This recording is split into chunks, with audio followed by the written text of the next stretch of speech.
Welcome back to the channel. In this video, I'm going to walk you through an easy step-by-step guide on how to delete your TapTap send transfer history. So let's dive into it, but before that, make sure you subscribe to the channel because it actually helps me out. So the first thing to do is your first step is to launch the app on your phone, then sign in into your account using your account credentials. Then go to the profile. So tap your profile icon in the top right corner and scroll down and select help or contact support. Then from there, you have to ask TapTap send support to delete your transfer history. So for them to be able to confirm that, you have to provide any request details to confirm you own the account. Then wait for confirmation.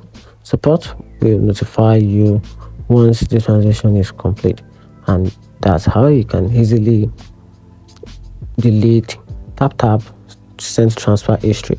Hope you find the video helpful. If you did, turn on the notification button and subscribe for more videos.